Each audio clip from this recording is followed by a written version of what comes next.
Aleluia. Se você puder abrir sua Bíblia em Atos dos Apóstolos, capítulo 8.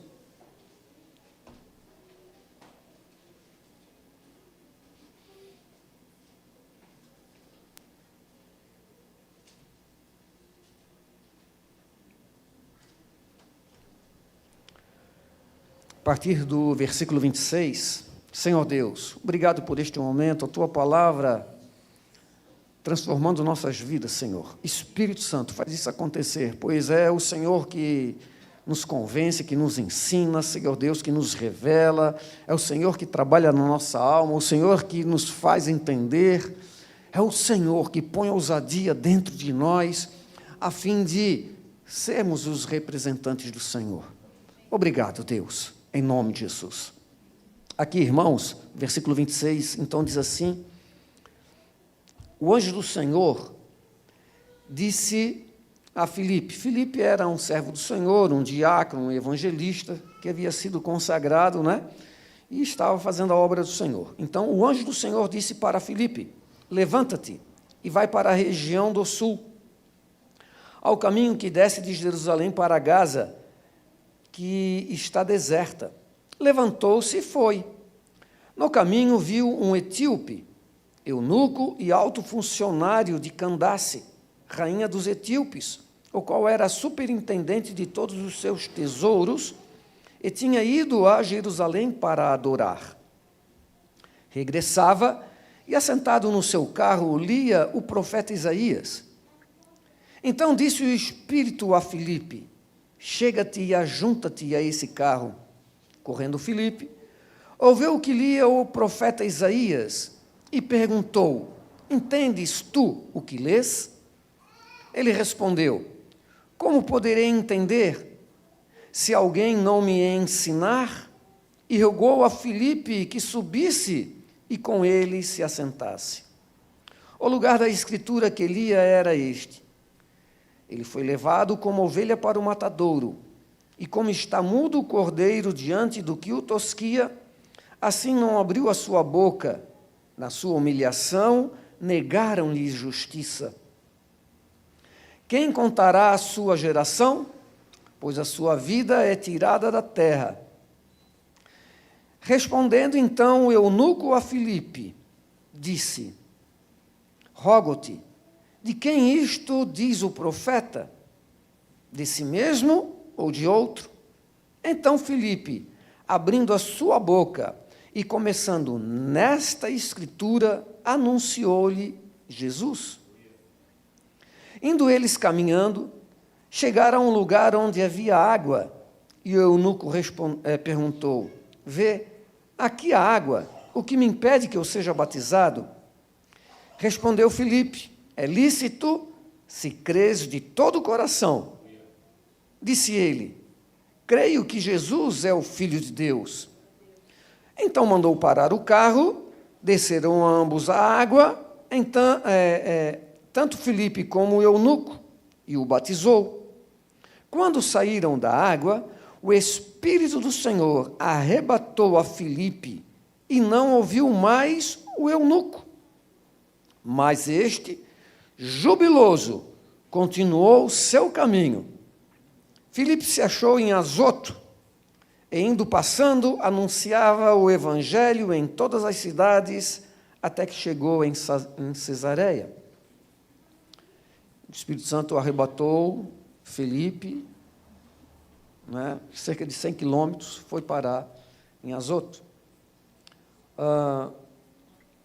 Então veja, este cidadão etíope, cara bem de vida, superintendente dos tesouros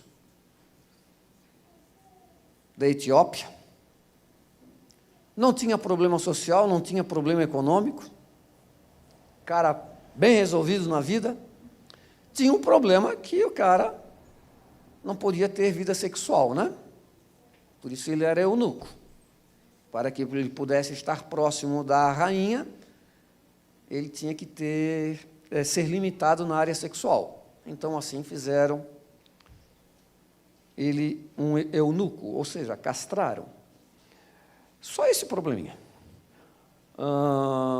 mais social, econômico.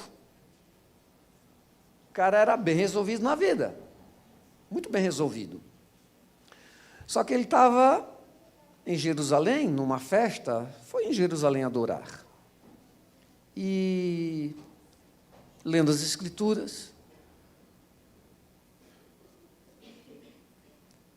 com certeza estava com sede de conhecer a verdade, queria Deus, sem conhecer Deus, queria algo diferente dentro de si, mas o vazio imperava, até que ele ouviu o verdadeiro evangelho, não o pseudo, não falácias, não religiosidade, não doutrinação, mas a verdade. E Filipe, então, como diz o texto, por aquela escritura, anunciou a vida e a obra de Jesus. E o cara se converteu. Se converteu. Não se sabe quanto tempo de ministração que Filipe teve com ele. Mas um cara extremamente inteligente, porque era ministro das finanças, né? Da economia, da Etiópia.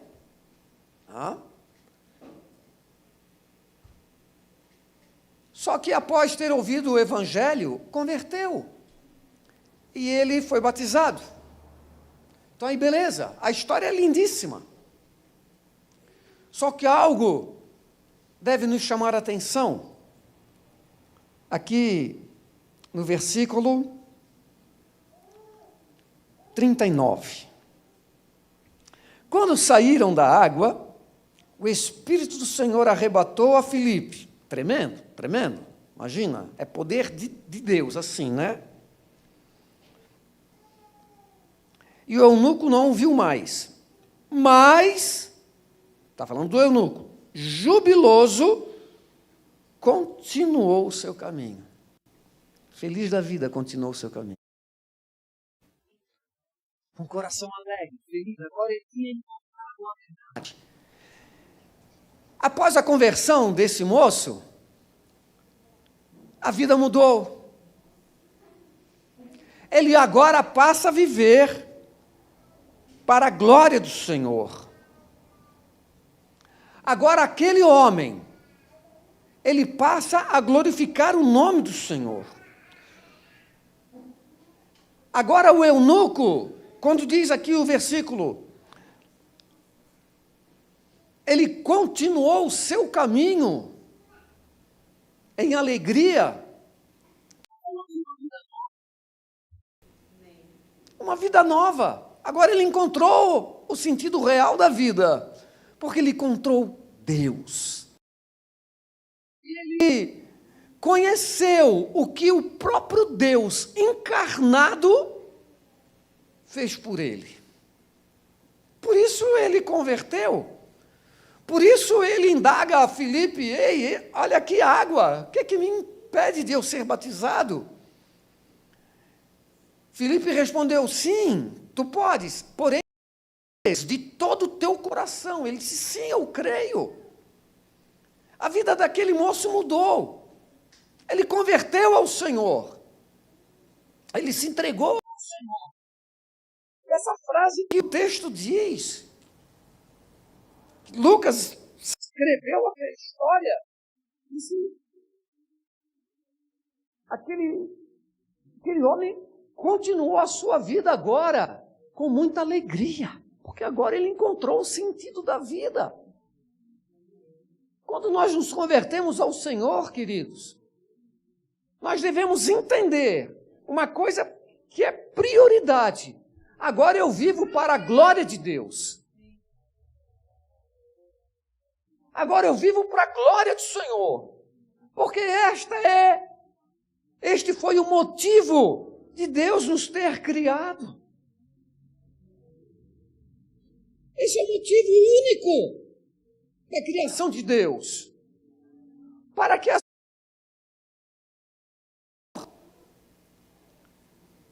Nós não fomos cuspidos na terra. Agora te vira, te ferra. Não, Deus nos criou com um propósito. Muito claro, em Isaías 43, versículo 7 e versículo 21, fala que nós fomos criados para a glória do Senhor. Por isso Deus nos criou. Por isso, devemos concordar com a alegria daquele eunuco quando se converteu. A vida dele mudou, ele seguiu o caminho agora com muito regozijo na alma. Seguiu o seu caminho regozijando. E nós estamos felizes com a nova vida que o Senhor nos deu ou está nos oferecendo? A nossa vida é após a conversão. Não importa o estilo de vida, até bom que a gente está tendo. Mas a pergunta a todos nós é, na minha conversão, houve mudança? De pensamento, de alvo, de destino. Agora eu tenho norte. Agora eu tenho propósito. Qual o propósito de Deus na minha vida? Sim, eu sei, de glorificar o Senhor, de ter comunhão com Ele, e que todas as coisas que eu tenho falado, pensado, vivido, feito, realizado, tem glorificado o Senhor. Porque é nesse nível de vida que nós devemos estar, de forma permanente, até que o Senhor venha. Pois este é o propósito na criação de Deus, na nossa existência, e na salvação do Senhor a nós.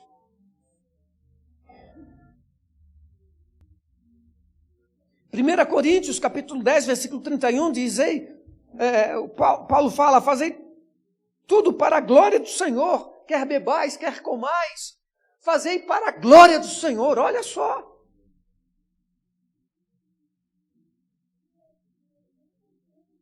A nossa fala, o nosso pensar, o nosso agir, glorifica o Senhor.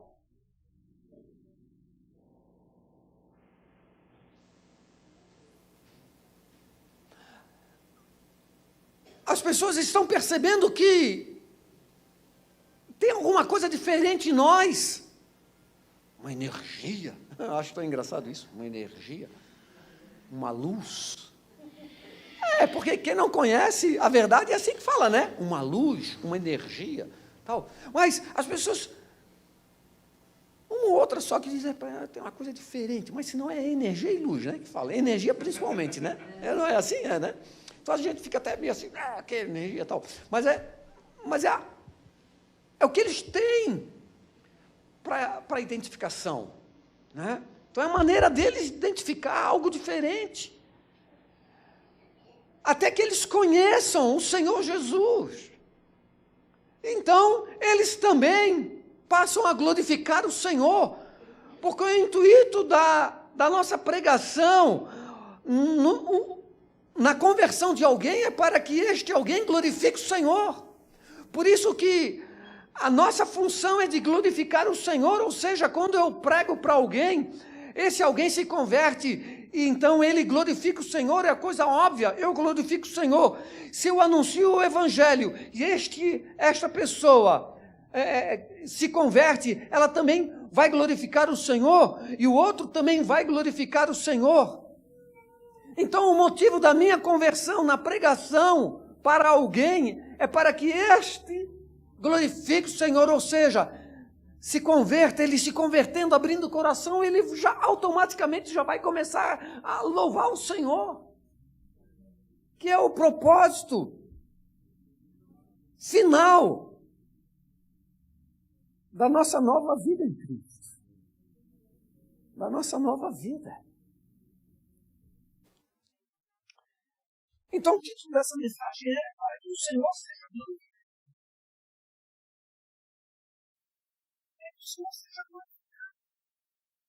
Pois esse é o motivo da minha existência.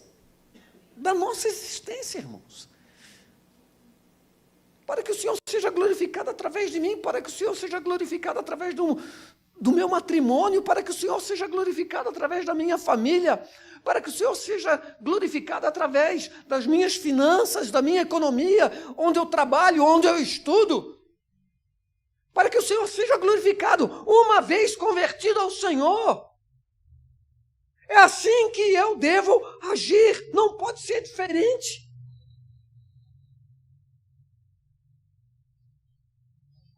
Tudo que façais, faça para a glória de Deus. Então, por isso eu aprendo a orar. Mateus 6. O intuito de eu aprender a orar é para que Deus seja glorificado. Porque este é o objetivo de Deus. Deus não quer que eu viva bem.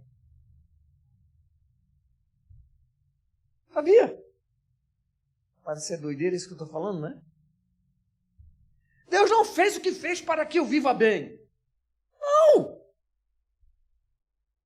Deus fez o que fez para que eu glorifique Ele. O estar bem é consequência. Mas o alvo de Deus é para que eu glorifique Ele. Então eu estou diante do Todo-Poderoso. Eu vou me tornando em paz, em alegria, em amor, em satisfação, em benignidade, em mansidão.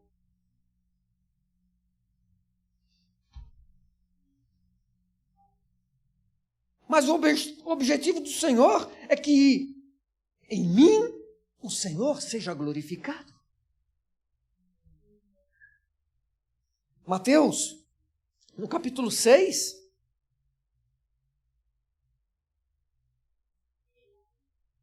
de 5 a 8, mais especificamente o versículo 6, mas tu, quando orares, entra no teu aposento e fechando a tua porta, ora a teu pai que está em secreto, e teu pai que vê secretamente te recompensará.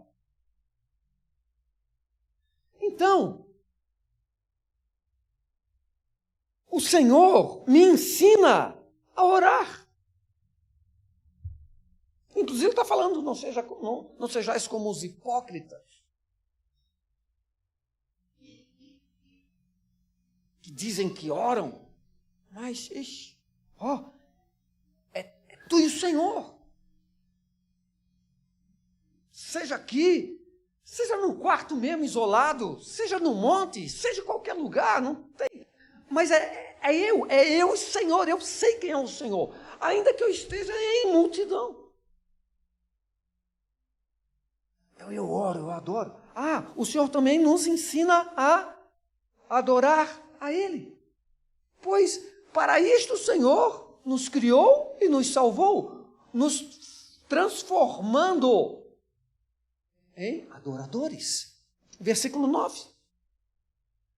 Portanto, vós orareis assim: ó Pai que estás no céu, santificado seja o teu nome.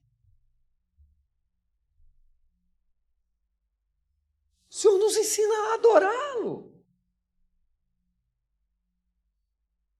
Em João 4, 23,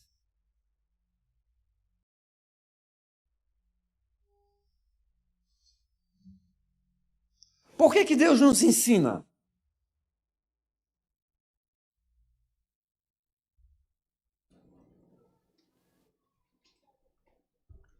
Para que a gente venha glorificá-lo, honrá-lo, aplaudi-lo, louvá-lo, adorá-lo. Esse é o objetivo de Deus, de nos salvar e de nos ensinar. Aonde nós aprendemos? Nas Escrituras e no coração insável. Senhor, eu quero aprender, me ensina, Senhor. Eu leio, mas não entendo. Às vezes não tenho nem vontade de ler. Ai, Senhor, mas eu sei que eu estou errado. Senhor Deus, por favor, tenha misericórdia de mim. Aí o Espírito Santo começa a trabalhar.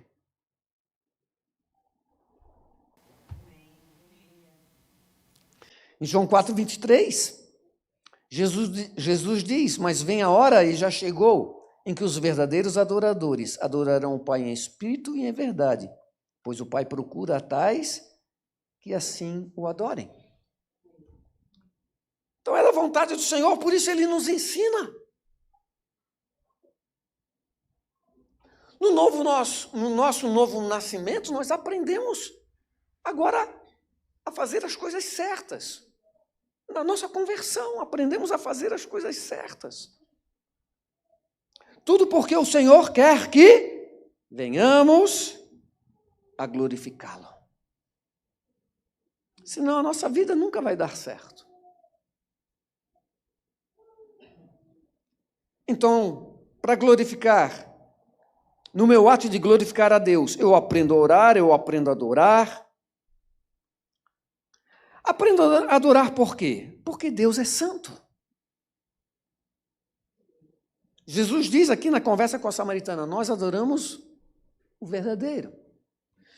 Então, nós conhecemos o verdadeiro. Deus é santo. 1 Pedro, capítulo 1.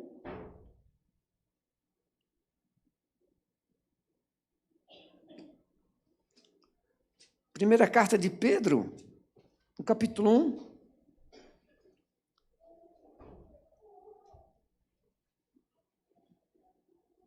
Versículo 13, diz assim, portanto, cingindo os lombos do vosso entendimento. Isso quer dizer o quê? Firmeza, irmãos. Convicção. Não aquele Zezinho, tá entendendo? Aquele bananinha assim, né? Não. Firmeza, convicção. Cingindo os lombos do vosso entendimento. Sede sóbrios, esperai inteiramente na graça que se vos oferece na revelação de Jesus Cristo. Olha aquele eunuco. Quando ele se converteu, ele continuou agora, a vida dele mudou, ele continuou o caminho dele, agora com alegria, com satisfação. Agora eu sei porque eu existo. Agora eu sei porque eu vivo. E assim é conosco. Versículo 14, como filhos obedientes, não vos conformem com as concupiscências que antes tinhas, porque antes tinhas quando era ignorante. Ignorante é falta de conhecimento. Mas agora, na nossa conversão, nós temos todo o conhecimento possível da parte de Deus para aprendermos. Todo. Não se aprende porque não quer. Porque os nossos olhos, Deus abriu. Deus abriu os nossos olhos na nossa conversão. Tirou o nosso coração duro de pedra, resistente, nos dando um coração acessível, coração ensinável. Então, não podemos manter a forma quando nós tínhamos antes da conversão, que vivíamos no pecado principal, pecado da ignorância a respeito de Deus, a respeito da verdade. Por isso que diz, não vos conformeis. Não fique no velho homem, com os vícios, com os hábitos, com a maneira de pensar. Dê um basta. Em Cristo Jesus nós demos um basta. Porque tudo que não é bíblico é falido. Tudo que não é revelado nas Escrituras é falido. Ou eu obedeço, eu sou um falido na vida. Ou eu obedeço a Deus, ou sou um falido na vida. Versículo 15. Mas como é santo aquele que vos chamou, sede vós santos em todo o vosso procedimento. Porque está escrito, sejam santos como eu sou santo. Deus é santo. Então eu vou adorar o santo. o Criador, o Todo-Poderoso. E à medida que eu me centralizo em Cristo e começo a ter um desejo de adorar o Senhor, entendendo que eu existo para adorar o Senhor, eu vou me santificando, meus olhos vão abrindo, eu vou enxergando o que é certo, o que é errado, meu pensamento vai tendo discernimento e eu vou podendo então escolher o que é certo, o que é errado, porque os meus olhos estão se abrindo, Deus está abrindo. Portanto, eu vou me santificando. Então, quanto mais eu adorar o Senhor, mais me santificando eu estarei. Antigo Testamento, não me falha a memória, Deuteronômio diz, por exemplo, não introduza nenhuma abominação dentro da tua casa para que tu não te tornes semelhante. Então, partindo daí, se eu me torno semelhante diante daquilo do qual eu estou à frente, olha só, não introduza nenhuma maldição para que não sejas amaldiçoado e não te tornes semelhante, ok? Isso quer dizer o quê? Se eu paro na presença de Deus e adoro o meu Criador, o meu Salvador Jesus, eu vou me tornando semelhante a Ele. Pois esta é a vontade do Senhor, ser de santo como eu sou santo. Ser santo no Senhor é a obediência nas Escrituras, mas também é de parar, sentar, Senhor Deus, eu quero te adorar, me ajuda a te adorar, Senhor. Coloca um hino maravilhoso de adoração, de entrega, de rendição, que fala sobre a obra de Jesus, que fala sobre o sangue de Jesus, que fala sobre a ressurreição de Jesus, sabe? Esses hinos em que exalta o Senhor, para ali assim, meu irmão, e entra na sala do trono e adora. Pois para isto Deus nos chamou. Jesus diz, para nós adultos, se não transformarmos o nosso coração a um coração semelhante de criança, teremos problemas. Ontem à noite, aquela piazada lá, tinha uma idade mínima para ir, né? Eu acho que é de 8, 9 anos, né? Até 12, 13, uma coisa assim, né? Eu acho que é, né? Sei porque a Malu estava lá, a Esther estava lá, então, né? É 8, né? Então, mas tinha uns que não cresceram, né? Ficaram, parecia ter 5, 6 anos, assim, né? Né? E tinha uns cavalão lá. Então, assim, entenda o cavalão, né? Em tamanho grande, por favor. Então, assim, mas crianças, então, dizia para eles repetir, e às vezes, mas aí, um momento lá quem ministrou foi a Débora Bartira, né? Enfim, um louvor maravilhoso, estava lá assim, mas vamos fazer o seguinte, eu vou contar até 3, ó. No 3, vocês vão clamar. Então, 1, 2, 3, Espírito Santo me batiza. Então, por que eu estou falando isso? Um coração de criança.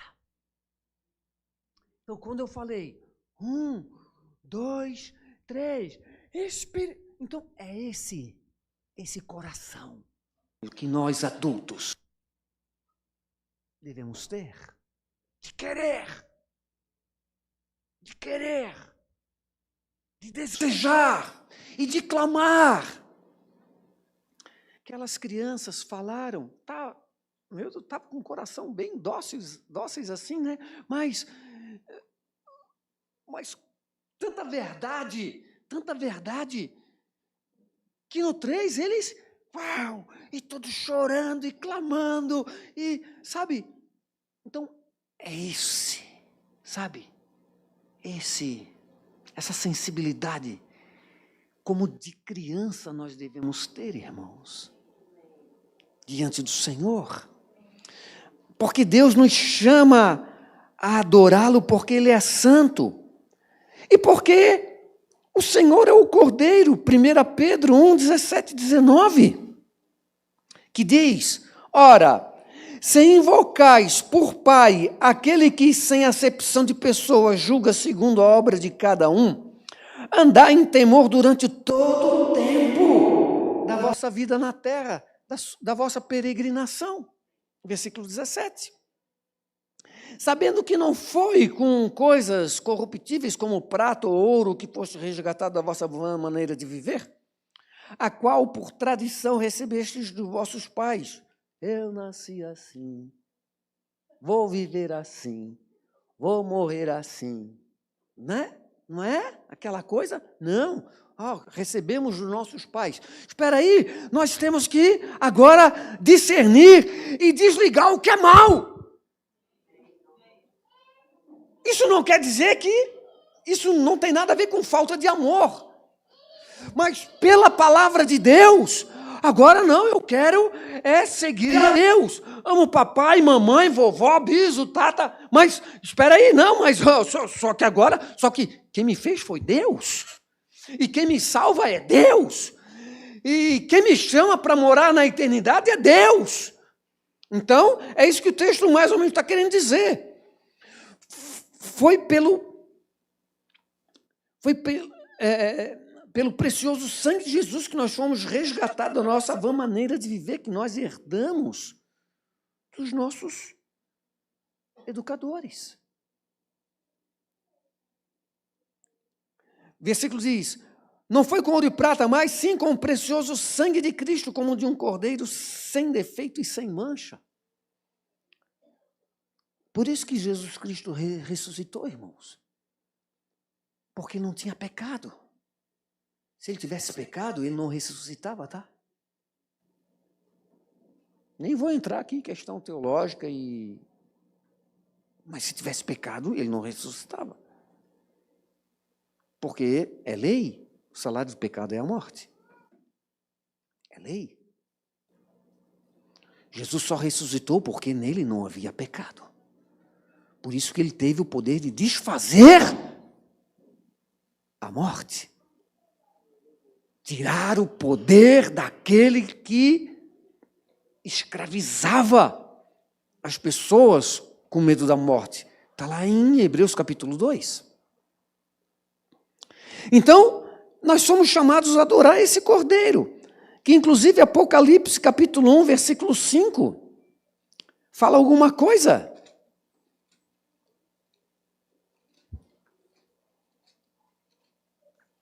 Pode entender a alegria daquele homem, do eunuco, depois do batismo? Ele não viu mais Filipe. Eu acho que foi o único contato daquele homem com um servo de Deus. Mas ele já teve a vida resolvida ali. Já teve a vida resolvida ali.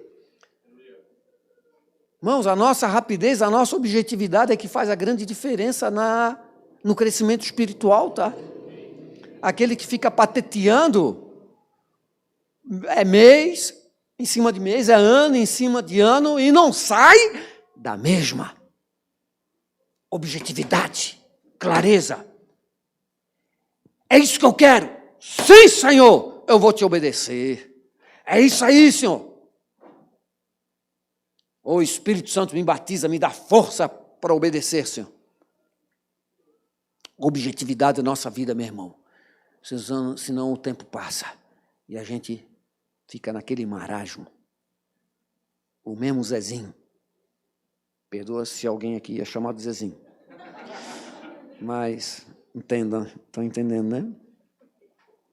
Então, Apocalipse 1, 5 diz, da parte de Jesus Cristo, que é a fiel testemunha, o primogênito dos mortos, o príncipe dos reis da terra, aquele que nos ama e em seu sangue nos lavou dos nossos pecados. O sangue do Cordeiro. Versículo 18 ainda diz: eu sou o que vivo, fui morto, mas estou vivo para todo sempre, e tenho as chaves da morte e do inferno. É este Jesus que nós somos chamados a adorar. E o Espírito Santo e a palavra do Senhor nos ensina a adorar o verdadeiro. Então vamos lá, irmãos. Apocalipse 1, de 4 a 20. Né? Então fala quem ele é e o que ele faz. Quem ele é e o que ele faz. Versículo 9 diz assim: eu, João, irmão vosso e companheiro convosco na aflição do reino e na perseverança em Jesus, estava na ilha chamada Patmos por causa da palavra de Deus e do testemunho de Jesus. Eu fui arrebatado em espírito no dia do Senhor e ouvi de trás de mim uma grande voz como de trombeta que dizia: o que vês, escreve-o num livro e envia-o às 7 igrejas da Ásia, e dá o nome delas, versículo 12. Então voltei-me para ver quem falava comigo. E ao voltar-me, vi 7 candeeiros, que são candeeiros aqui, identifica a igreja, as 7 igrejas da Ásia. E no meio dos 7 candeeiros, alguém semelhante a um filho do homem. Agora preste atenção, vestido com vestes, talares, brancas, resplandecentes, e cingido à altura do peito com um cinto de ouro. A sua cabeça e cabelos eram brancos como lã branca, como a neve, e os seus olhos como chama de fogo. Os seus pés eram semelhantes a latão reluzente, como que refinado numa fornalha, e a sua voz como a voz de muitas águas. Versículo 17, no finalzinho diz: não temas, eu sou o primeiro e o último. Eu sou o que vivo, fui morto e estou vivo para todo sempre, tenho as chaves da morte e do inferno. Escreve, pois, as coisas que tens visto, e as que são, e as que, depois destas, irão acontecer. É este que nós somos chamados a adorar. A Bíblia nos ensina tanto, dá até detalhes do Senhor. Aqui em Apocalipse tem a história, a experiência de João, que ele relata. Ele viu o Senhor e começa a demonstrar o Senhor. Mas lá em Daniel, cerca de 500 anos antes daqui, o profeta Daniel também tem essa experiência, e o relato dele é semelhante aqui. Na renovação carismática, sabe o que é que eu fiz? Numa época em que nós tínhamos que estar olhando a figurinha de Jesus, tantos segundos. Agora fecha os olhos. Agora adora Jesus. Claro, aquilo que os teus olhos estão vendo assim, tu fecha os olhos, né? Fica. Então, assim, eu não estou escarnecendo deles, de forma alguma, mas é o desejo de eles ter Deus, buscar Deus. Só que a Bíblia Sagrada nos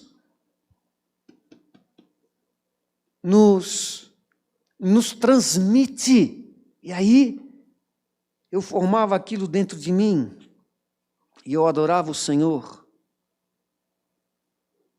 Mas a minha carnalidade entrava em choque, dizendo: isso aí não, isso aí é uma coisa humanista. Não, porque aí o Espírito, não, mas isso é bíblico, forma dentro de ti, e adora o Senhor. Eu adorava o Senhor. E os irmãos, quando eu ensinava, isso lá na renovação carismática, eu lembro uma vez nós, lá no São João, um grupinho de 15 pessoas, dobramos os joelhos assim e eu ministrei isso aí com eles. Que noite gloriosa foi aquela. Os irmãos ali conseguiram formar dentro da mente deles, e eles adoravam o Senhor, agora de forma verdadeira. Se o Senhor arrebatasse, e desse uma experiência como João ou Daniel, meu Deus, que bênção. Só que está escrito.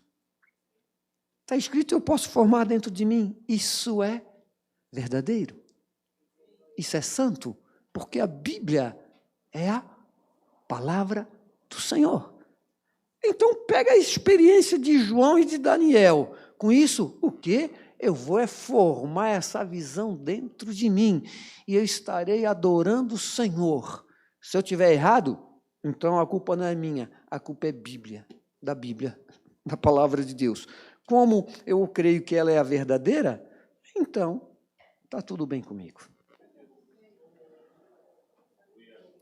Sei dizer que Deus nos chama para adorar e nos ensina o que adorar. Por isso Jesus fala para a mulher samaritana, nós adoramos o que nós sabemos.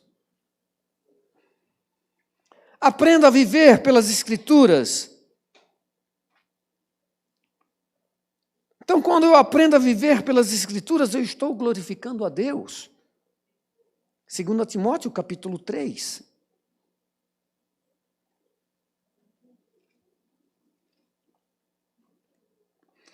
Versículo 16, que diz, toda a Escritura é divinamente inspirada e proveitosa para ensinar, para repreender, para corrigir, para instruir em justiça, a fim de que o homem de Deus seja perfeito e perfeitamente preparado para toda boa obra. Ela nos ensina a pensar. As Escrituras nos ensinam a pensar como Deus pensa e como Deus quer que eu pense. Como eu devo como eu devo abrir minha boca e falar, como eu devo me portar, as minhas finanças, meu matrimônio, minha vida sexual, tudo. A palavra de Deus me ensina para que, me formando, eu seja um homem de Deus. Aí eu glorifico o Senhor. Para encerrar, Colossenses 3, 23.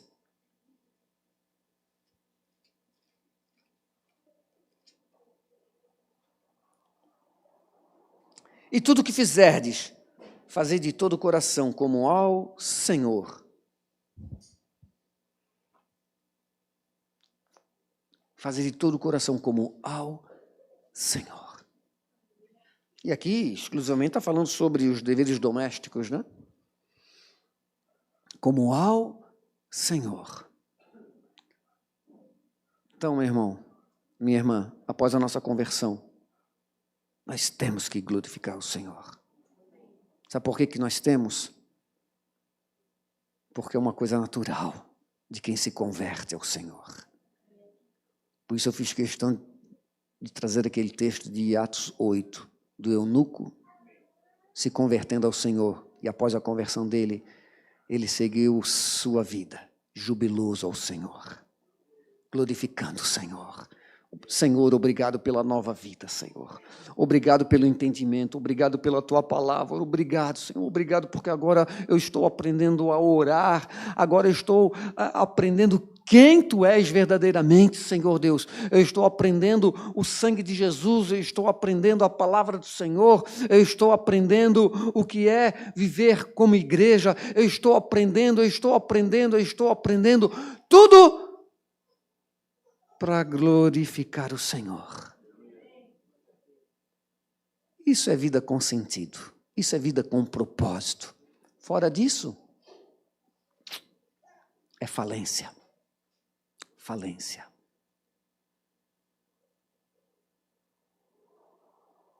Amém, queridos? Glorificado seja o nome do Senhor.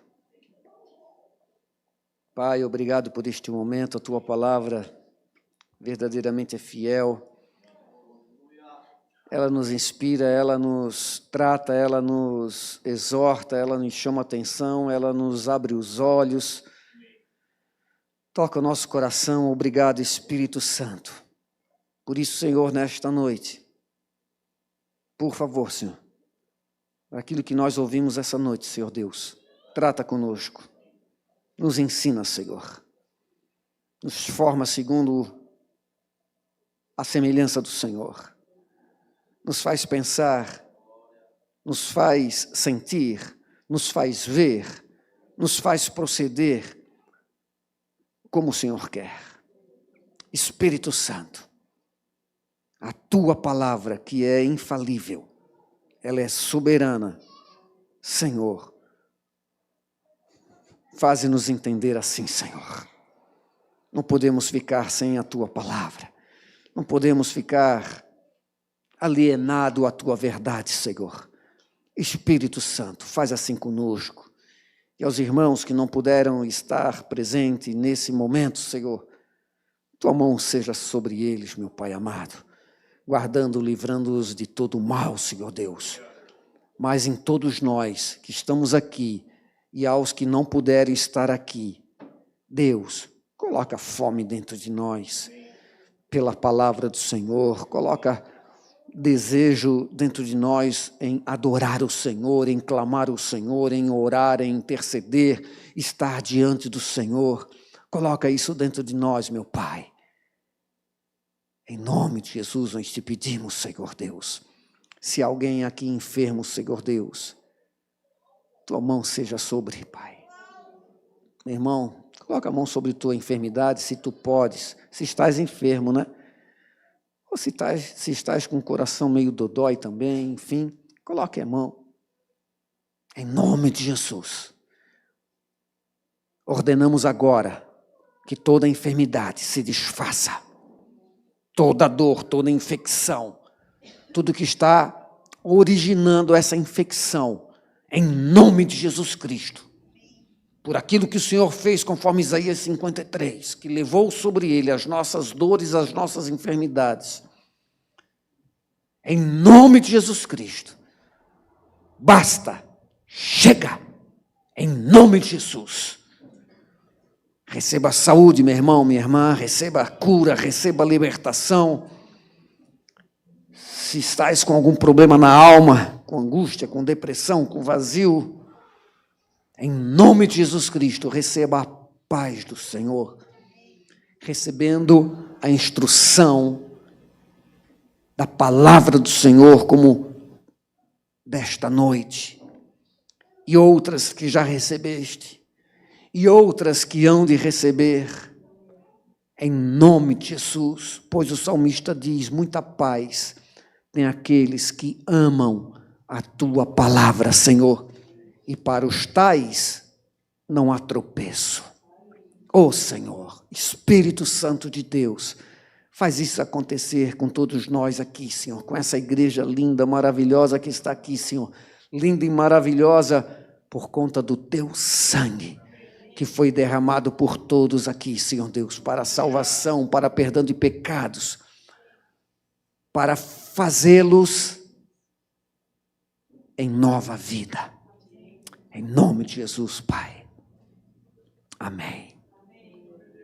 Glória a Deus. Aleluia. Glorificado seja o nome do Senhor. Que a paz do Senhor seja abundante na vida de vocês. Que a luz do Senhor esteja na face de vocês, nos olhos de vocês, abrindo os olhos e iluminando o caminhar de vocês. Pois assim o salmista fala no Salmo de número 119, versículo 5, luz para minha lâmpada para os meus pés é a tua palavra e luz para o meu caminhar é a tua palavra, Senhor. Ó, luz para o meu caminhar. Eu acho que eu entendo um pouco isso que o eunuco passou a presenciar depois da entrega dele a Cristo Jesus. Ele viu o caminho dele iluminado. Pois isto é bíblico. Isso aconteceu comigo na minha conversão. Depois de eu aceitar Jesus, uma coisa estranha aconteceu. Agora parece que o meu caminho estava iluminado. Meses depois, lendo a Bíblia Sagrada, no Salmo 119, versículo 105, eu li isso aí. Lâmpada para os meus pés e luz para o meu caminhar é a tua palavra, Senhor. Quando eu pus os olhos nisso, eu tomei um susto e eu me lembrei a minha pós-conversão. É isso aí, meu irmão. Seja assim todos os dias em nossas vidas, amém? Deus abençoe, vai na paz.